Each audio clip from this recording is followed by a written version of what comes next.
Allah subhanahu wa ta'ala akan menilai ibadah seseorang dengan ketulusan hatinya. Ada seseorang datang dari Mesir beberapa waktu yang lalu, kisah di Mekah, dan sempat diangkat oleh beberapa dai sebagai kisah di sana. Subhanallah, dia di Mesir kena penyakit stroke seluruh badan, tidak bisa bergerak kecuali wajahnya.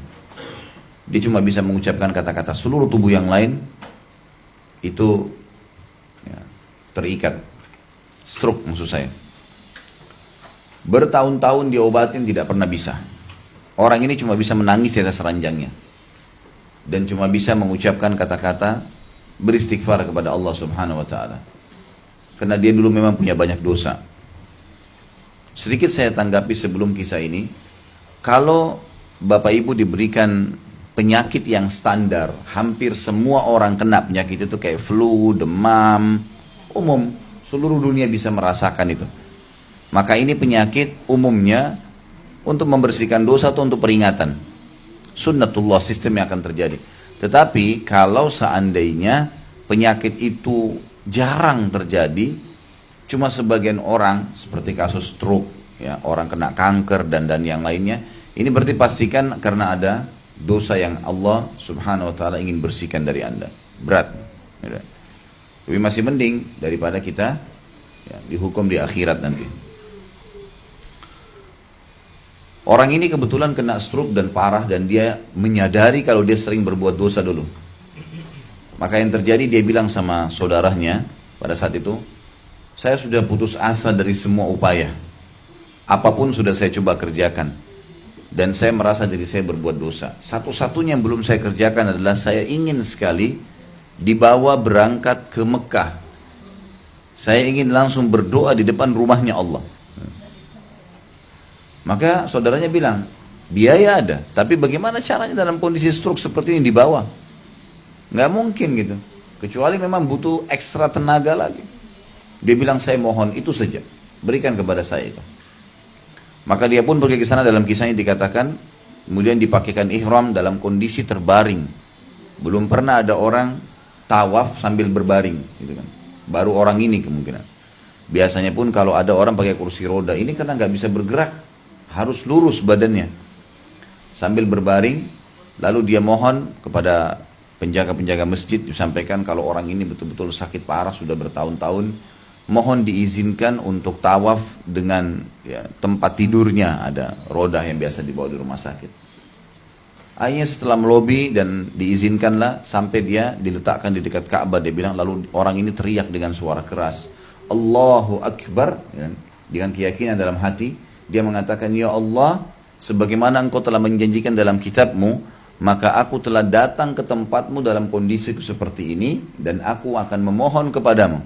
Dan aku bersumpah atas namamu, ya Allah, keluarkan aku dari rumahmu ini dalam kondisi aku sembuh, atau aku diantar ke kuburan, meninggal dunia. Dia ulangin terus kata-katanya, dia bilang. Ya, sampai orang-orang yang membawanya terharu. Dia sambil nangis, sambil terus dia nangis, dia mohon, ya Allah, keluarkan aku dari rumahmu dalam kondisi aku sembuh, atau bawakan, antarkan aku ke kuburan, matikan saja, karena sudah tidak mungkin hidup seperti ini menderita. Terus dia bersumpah atas nama Allah subhanahu wa ta'ala, sampai saking capeknya sampai orang ini tertidur, dan mereka berhenti tawaf sementara. Subhanallah, dikatakan dalam kisah ini, orang ini cerita, dia mimpi, dalam mimpinya dia dengar suara, wahai fulan, bangunlah, jalan. Dia mimpi begitu. Dalam kondisi mimpi terulang terus sampai 7, 8 kali, 10 kali kalimat itu di telinganya, sampai dia sadar. Waktu dia sadar, dia bilang, saya tidak tahu kenapa tiba-tiba saya berdiri dari tempat tidur itu, turun dari situ, lalu saya tawaf. Orang ini, saudaranya lihat kejadian tersebut, orang sekalian lihat, sampai menangis, dan mereka saking terharunya nggak bisa ngomong. Mereka nggak bisa ngomong. Lihat orang ini jalan tanpa maksud, tidak sadar. Artinya dia dalam kondisi seperti orang yang baru bangun tidur, tidak tahu apa yang sedang terjadi, dia tawaf. Waktu dia putar tawaf satu kali, tiba-tiba dia melihat saudara-saudaranya yang lagi menangis melihat dia. Sudah satu putaran dia, teman-temannya, saudaranya tetap tepat di tempat yang tadi. Kayak tidak percaya gitu. Di dekat ranjang. Barulah dia sadar kalau ini tadi ranjangnya dia, dan ini adalah saudaranya. Lalu dia bertakbir dengan suara keras lagi di dekat depan pintu Ka'bah. Lalu dia mengatakan, sungguh kau benar-benar raja yang tidak akan pernah ada kebohongan dalam kerajaanmu. Tapi ini ulama menanggapi kisah dan dia juga ditanya, kira-kira apa rahasianya pada saat itu Allah ijabah. Dia bilang, saya setulus hati. Pokoknya betul-betul pada saat itu yakin Allah sedang mendengar dan tidak ada tempat bergantung kecuali dia. Makanya dalam hadis yang lain, Bapak Ibu sekalian, kalau ada anda bertanya kepada saya, Ustaz saya sudah sering berdoa tapi belum melihat ada hasilnya. Ikutin syarat-syarat ini. Termasuk dalam masalah menghadirkan hati dengan keyakinan ini, disebutkan dalam sebuah hadis yang sahih kata Nabi SAW, Inna Allah la yakbalu min qalbin, Inna Allah la yakbalu du'a min qalbil ghafil. Allah tidak akan menerima doa dari hati yang lalai. Nggak mungkin. Cuma sekedar rutinitas, cuma ngomong, ya, cuma sekedar ya kebetulan, mungkin siapa tahu Allah terima. Hanya begitu saja, maka ini pastikan tidak ada ijabah.